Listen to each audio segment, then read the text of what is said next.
Welcome back to the A Plus EdTech podcast. My name is Ashley McBride, and in this episode, we're going to continue our conversation about some security issues and ways we can teach students to avoid phishing scams and other problems that they might run into on the internet. The first thing I want to mention is that I actually forgot something. I forgot to mention one big thing that you can do in order to protect yourself when you're online, and that is to keep all of your software for your devices updated. That means on your computer, on your cell phone, on your tablet, all of your devices. If you can keep them as up to date as possible, you're going to protect yourself a whole lot better. The reason is because no program is 100% perfect. There are always bugs and there are always little holes. That's why a lot of times whenever you're running through something and your computer starts to act funny, then you can shut the whole thing down, reopen and start over, because it allows your software to reset and try again. Now, whenever there are problems, security problems, or if they find bugs in it that allows for hackers to get into your computers in various ways, then the company is usually able to find that, and then they send out software updates to protect your devices from that. A lot of people neglect this simply because they don't realize the importance of it. They don't have time. They don't quite understand how to do it. But it is important that you go ahead and update all of your devices as soon as you possibly can.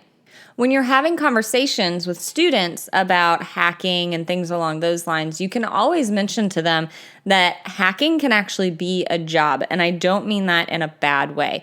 I mean, companies will pay Apple, Microsoft, Google. There are jobs out there that will pay you to find these bugs or to find these problems so they can go back and fix them.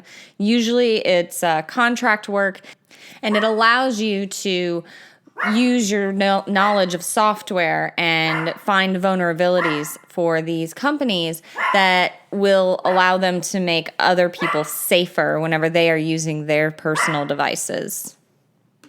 Another reason why I wanted to do another episode, and I'm releasing it so quickly, considering I try to release every other week, but this is being released within the same week as the last episode.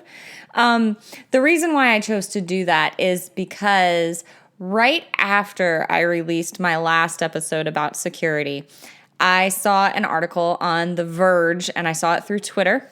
And The Verge reported, and I did some research on Google's new curriculum called Be Internet Awesome.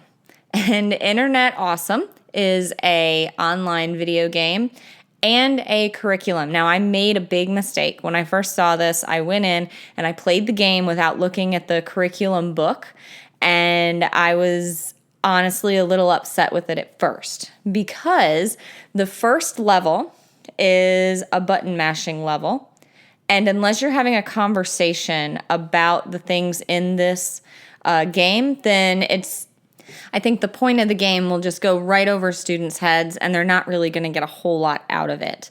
So when I originally started doing this, I got through the first 4 levels playing the game, and the game did get a little bit better as it went on, and I felt like there was a little more substance to it in levels 2, 3, 4, and a little bit more learning happening. But I still felt that it just didn't seem to work as a game. I mean, not that it didn't seem to work as a game itself. It could just be played as a game, but I didn't feel like it went deep enough, and I didn't feel like students were actually getting a whole lot out of it, more than it just being a fun game to play and some questions that you answer that you should know the answers to when it comes to internet safety and being kind online.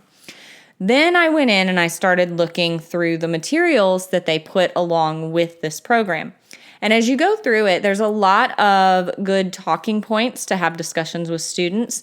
And the game itself is actually just supposed to be some sort of small culminating activity that allows the students to have fun and to kind of play a game along with what they've been learning. So I'm going to give you a for instance. There is one level that discusses internet passwords and keeping things secure.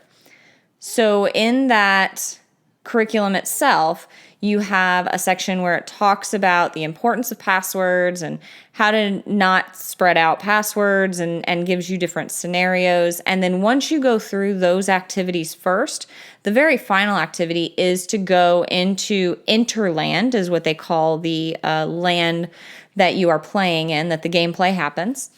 And once you're in interland, you go into the level and you are running away from a monster and you are trying to pick up pieces, and the letters that you pick up and the symbols and the things that you pick up allow you to create a strong password.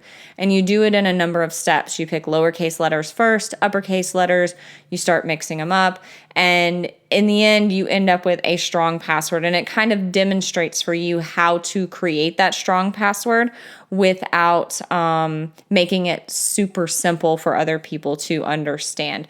So there is a point behind it. And I will say that I did jump to conclusions, but I will say this is better for elementary students, upper elementary students. There's a lot of reading that happens in the gameplay itself that honestly, when I was playing level 1, I thought, oh, my kindergartner could do this. It's the keys, the up, down, left, right keys, and the space bar. And that's pretty much it. You're jumping around, you're throwing likes and comments at sad little players, and then there's big bully players and you're trying to get rid of them. It's something my kindergarten son could easily understand and do. It's a button mashing game. And then when you get to level 2, it explains to you what you're supposed to do, so the computer talks to you. But then you have to start reading prompts off the computer.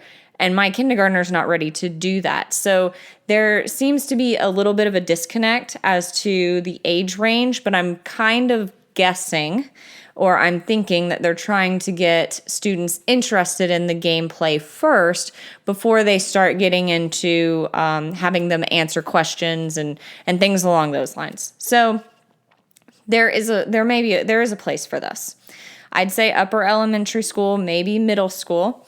But I would not suggest, just like with any tech tool or any program that you find online, I understand the need or the want to just grab something and just go with it. But you should always, first of all, vet what you're doing. And second of all, make sure that you cater these things to go with what you're doing in class. I wouldn't just do this just so you're hitting those digital standards that you're required to hit as a teacher. I would make sure that you're integrating this with something else that you're doing in your classroom. So if you're an English teacher, integrate it with some short stories that you're reading about people being mean or anything like that. Integrate it into social studies, integrate it into science. You can find a way to do that without making this a separate entity in itself. I think there's a better way to approach that. I also think that some of this stuff is good to pull out and do on its own, and some of these things you might want to say, you know, my kids are too old, this wouldn't interest them, let me rework it. So don't be afraid if you find something like this online or this program itself. Always go in and say to yourself, is this what is going to work best for my kids? Are there good pieces about this that I can pull out and work with? And are there just pieces that I should just leave out altogether? You might end up having to do a little more research, and this might be a great way to implement some local news stories or some national news stories. One thing that I'm thinking about for the Be Kind episode or the section that goes with this game would be for older students, talking to them about how unkind some of those, the seniors who were going into Harvard next year, how their ability to go to Harvard was revoked because of Facebook posts. And I will link that news story. I will link the Google Interland curriculum and gameplay area and the news story about that on my website, aplusedtech.com. Thank you for coming back for this impromptu episode. If you have any items that you would like to share that you use in your classroom when it comes to digital citizenship or when it comes to internet safety, please let's share it together.